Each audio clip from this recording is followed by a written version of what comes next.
Okay. So we're talking today on People on the Grid with Nayan Jadeja. I pronounced your name correctly. Nayan Jadeja. Yeah. Jadeja, who is based in Bangalore and is the co-founder. Well, you're the co-founder and president of Coviam, which That's also right. has two platforms. One focused on customer experience, customer service, and then peopleHum, which is the next generation of the future of work, which is very relevant now in these pressing times during the coronavirus. And, tell me more about, peopleHum and how you came up with the idea to build a platform where you're investing in people and engage, getting the people engaged in the business. Why did you come up with this idea? Yeah, I think over the years, both my partner Deepak and I, we've had varied experiences. And I think as we've gone through our careers, I think there's been a realization really that, for me, when I look at myself, I feel a lot of really what I've been able to achieve or get done, or, if you want to call it success or whatever, has primarily been because of the people around us, right? The folks that have worked with us. And as long as our belief has been that, if you hire exceptional talent and then you focus on getting the best out of that talent, success is, kind of natural, right? So what we've seen is, a lot of companies are focused on hiring and getting the best out of, new people and then figuring out how do you make them productive.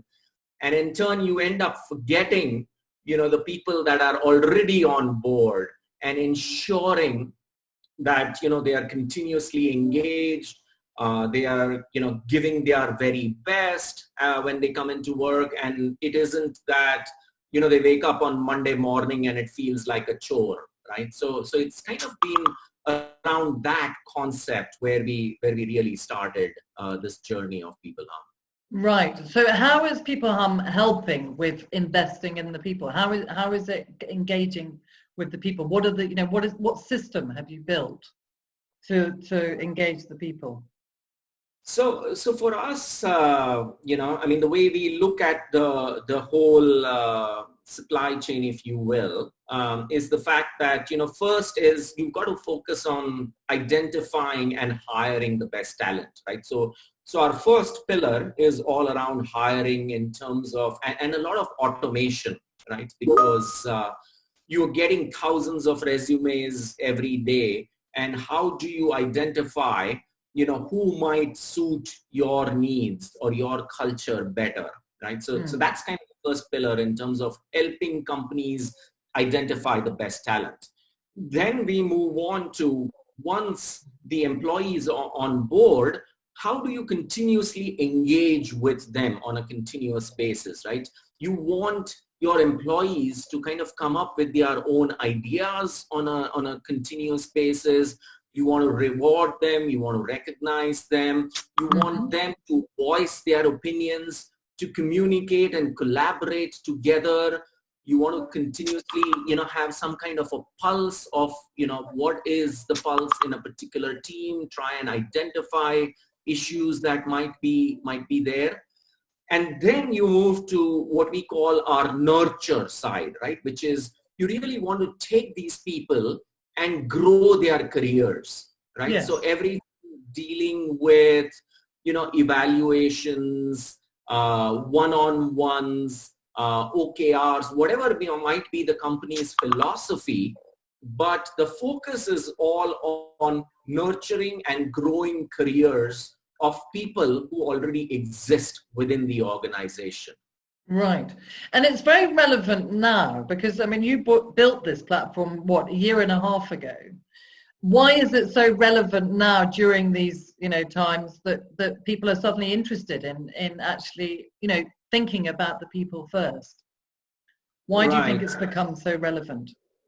Yeah, I mean, our philosophy, if you look at it right from the time we started, was when we looked at companies, we had a belief that if you are going to try and identify companies that are successful in the future, they are going to be focused on two things. One is figuring out the people related challenges or engagement, right? So people or companies that invest in their people are going to be successful. And the other is companies that focus on automation, right? So hence we've created or focused in these two areas. Now, obviously, right now we are in this global pandemic. A lot of people working from home. Remote working brings about its own challenges. A lot of people are not used to it. It's even more important that companies focus on, engaging their employees, ensuring that the leadership that they've put in place, right, is not only, obviously you've got to focus on company growth and, ensuring that you come out of this pandemic in good stead, but also ensuring that your employees on a day-to-day basis are not feeling left alone to fend for their own ways, right? So we have these kind of what I call as nudges to remind the leaders, right, to do a one-on-one check-in, to ensure that they've touched base with their employees on a frequent basis and really, address concerns and make the employees feel that even though they might be at home all alone and working, long hours, they feel connected with their leadership as well as with their colleagues and their teams and their company. Yeah, because peopleHum is basically helping people communicate inside the company by giving them nudges and exercises to, make them think about what's important in terms of communicating with your employees.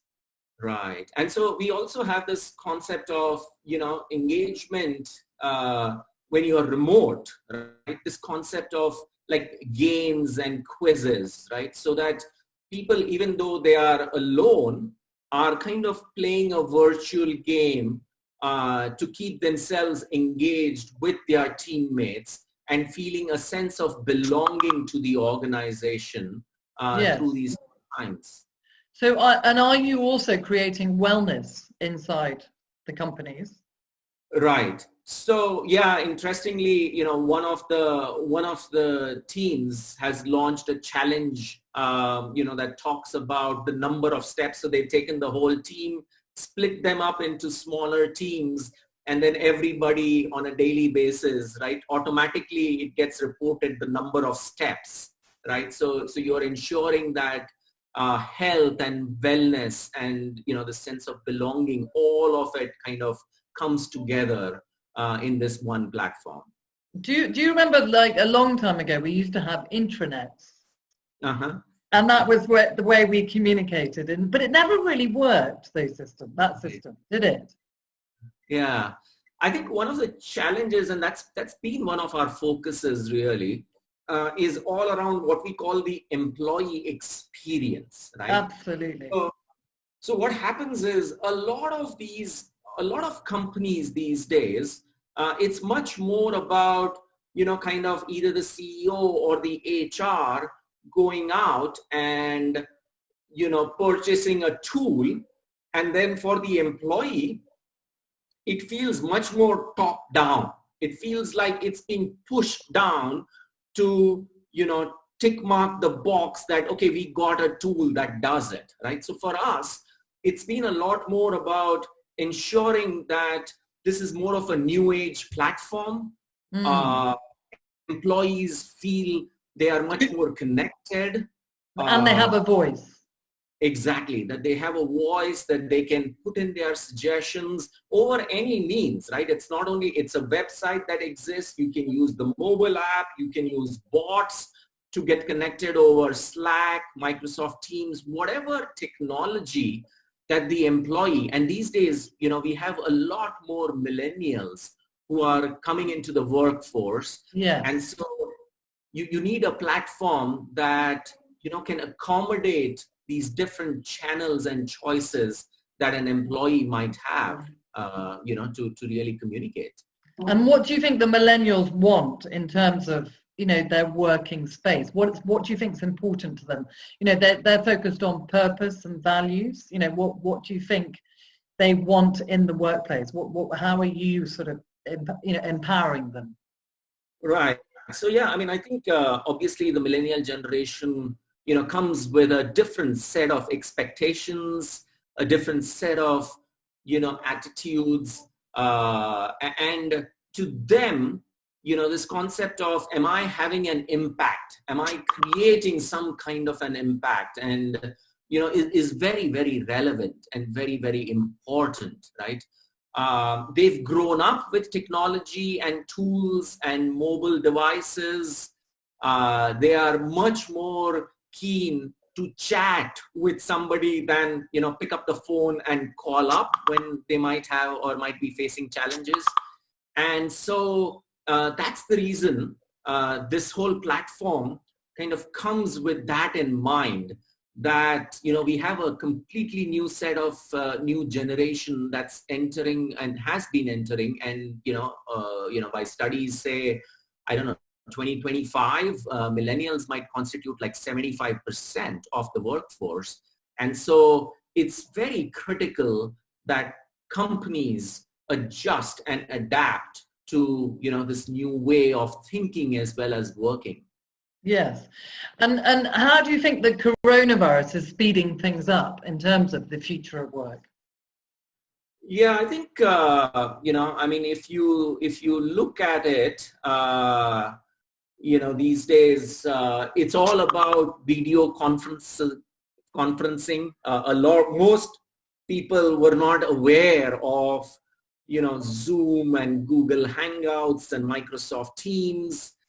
And so I think the concept of remote work is here to stay. Yes. The concept of, being able to connect to anybody, anytime, is here to stay.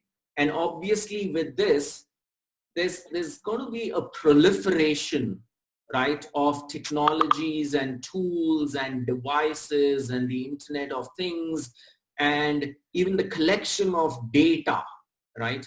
And so another key piece or aspect of peopleHum is the fact that, the amount of data that all of us are generating on a daily basis is massive, right? And so you've got to utilize technology to be enabled to kind of parse through all of this data and help decision making really, right? So I think the coronavirus is just speeding up the adoption of new technologies and making people, understand that you've got to be flexible and you've got to accept and adopt technologies as they come in, and really adjust them as quickly as possible. Okay, so you're using artificial intelligence. Are you sort of connecting artificial intelligence also with human skills? I mean, how do you bring those two together? Right. So our view is that, we are a firm believer of, Schumpeter's creative destruction theory, which is the fact that, again, as I was saying, right, the amount of data that is getting collected and generated, it's making it almost humanly impossible to go through things, right?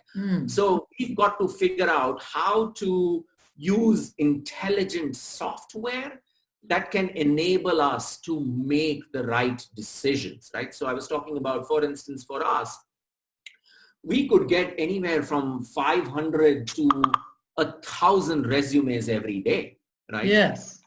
Now, which ones are the right ones? How do you focus on the right set, right? So we would rather use AI that understands what kind of a company we are, what kind of people are successful in our organization, and then looking at the resumes will give some kind of a scoring to push up the right resumes for us to filter through and go through the interview process, right? Mm-hmm. How do you figure out who's the best interviewer in your company, right? It's all, a lot is just pure gut, right?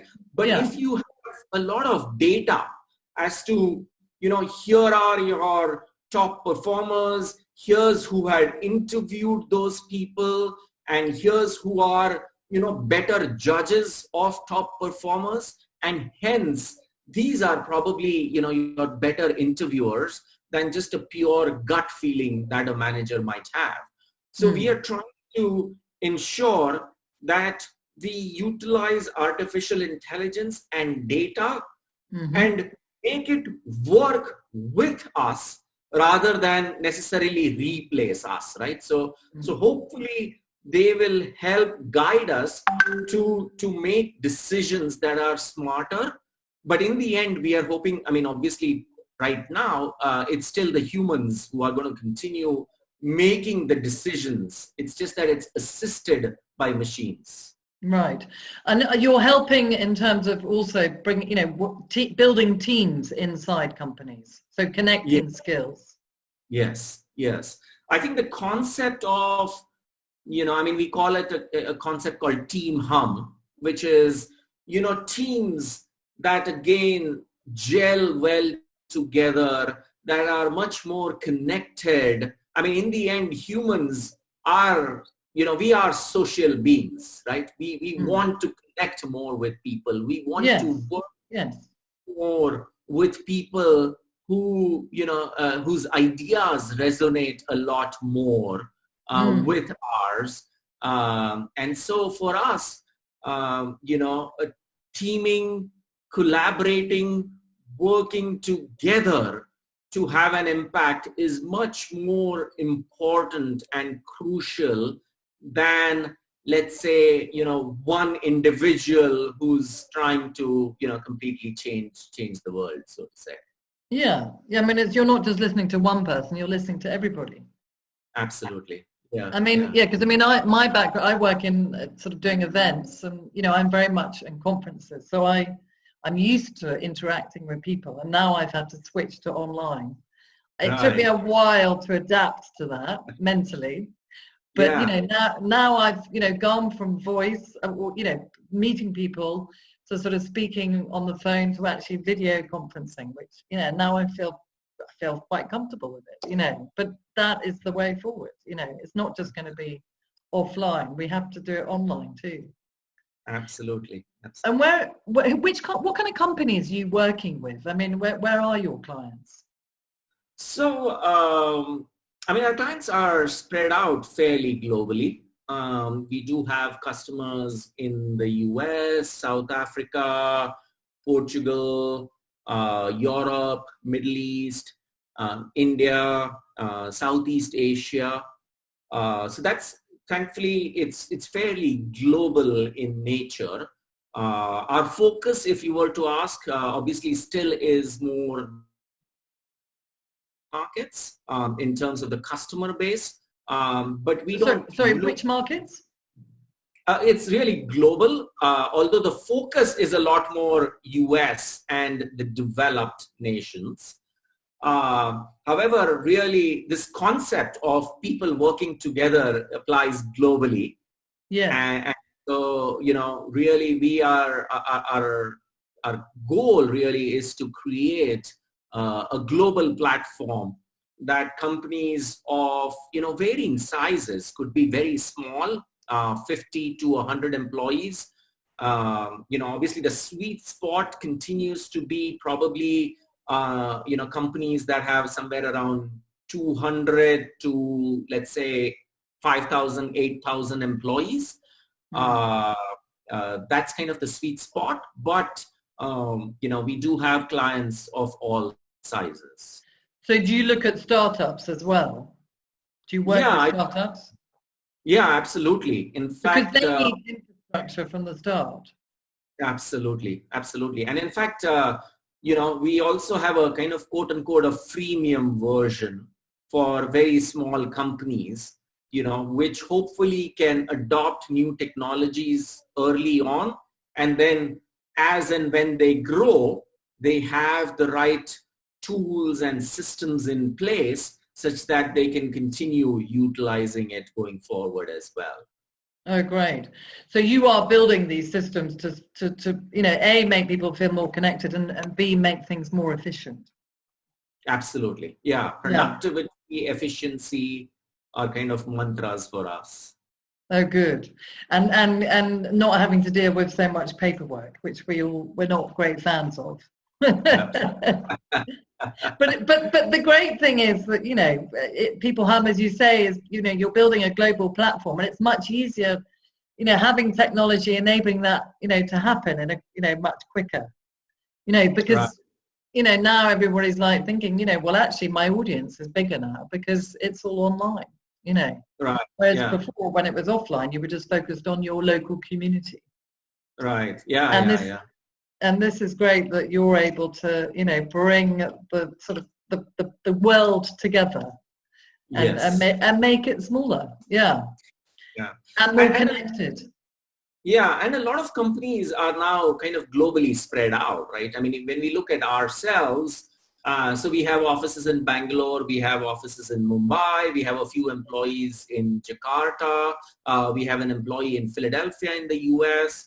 Right. So you do need these tools to bring everybody wherever they may be to kind of together. Yes, exactly. And Europe, are you working with Europe? Yeah, we actually, one of our employees also lives in Amsterdam. So Europe's pretty important for us as well. Great.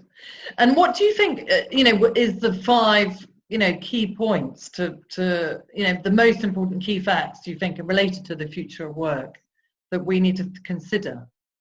Sure. So I do believe, again, the first one I'm going to again repeat it because that's our core philosophy, which is, continuing to focus on people will be important going forward. It has been, and I feel it will even more become more critical. Yeah. I think second aspect that things are going to change, we believe, is all around automation. Mm-hmm. Trying to figure better, quicker, efficient ways of doing it. And as you were mentioning, right, kind of getting away from, paperwork and using technology to automate things is pretty critical for us.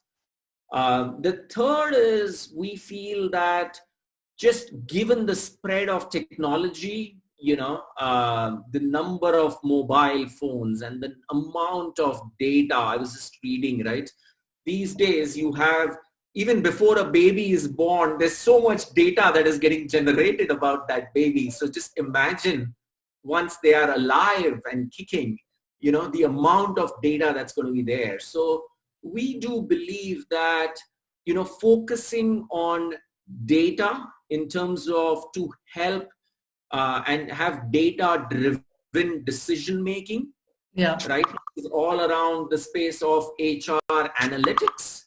Yes. It is going to really define, how things, progress. I would say, I think another topic that we talked about from a, future of work perspective is just everybody has to figure out how to enable remote work because the best talent could be anywhere in the world. Exactly. Yeah. Right? We've got to figure out how anyone, anywhere in the world can be a part of your team and how do you utilize technology. So you've got to be adaptable and flexible to adjust and kind of grow the team irrespective of geographical boundaries. Mm-hmm. And the last one, I think, in terms of future of work is again something that we talked about, which is the fact that the newer generation that's coming into the workforce is a different set. It's a set of people who have different expectations and attitudes, very well versed with technology. And, so we've got to figure out how to embrace the millennial generation that's coming into the workforce. Okay. So those are the areas that are really going to affect or impact, the future of work. And being empathetic with the workforce. Yep. Understanding the people. Yes. And what, from the heart place. Right. Yep. Yes. It's not just about the money that you're making. It's about, investing in the people as you are doing. What plans do you have for the future of peopleHum? What are you sort of thinking you're going to be integrating into the system? Yeah, I think we, as I said, we do have ambitions of making it a global product for companies of varying sizes. We are hoping that, companies that do realize the importance of people will start using more and more of this tool, and together we can refine, right, how to utilize technology, right, to make that an inherent part of our day-to-day life within corporations, such that you have a very engaged workforce that's really, looking to help you kind of succeed. I mean, our vision has always been, if you take care of your people will take care of your customers. And once you take care of your customers, your business is naturally going to be successful, right? Yes. It's kind of that. So growth and success and revenue will be a natural byproduct if you kind of take this approach. Yeah, people are not just a number. Absolutely. Yes. Well, Nayan, it's been great talking to you and learning about peopleHum. And I would love to share what you're doing in terms of empowering people inside companies. And we look forward to seeing more about peopleHum and how important it is to invest in people and build systems that speed things up and make things more efficient. Yeah, absolutely. It was a real pleasure talking to you as well, Katrina. Thanks a lot for taking the time. And would love to kind of, continue staying in touch, and, if there are things that we can do together and figure out, that'll be great. I will be in touch definitely offline, off the interview and see how we can collaborate. Absolutely. Sounds all great. Right. Lovely. Stay safe, stay healthy. Stay safe and see you soon. Yeah. Take care. Bye-bye.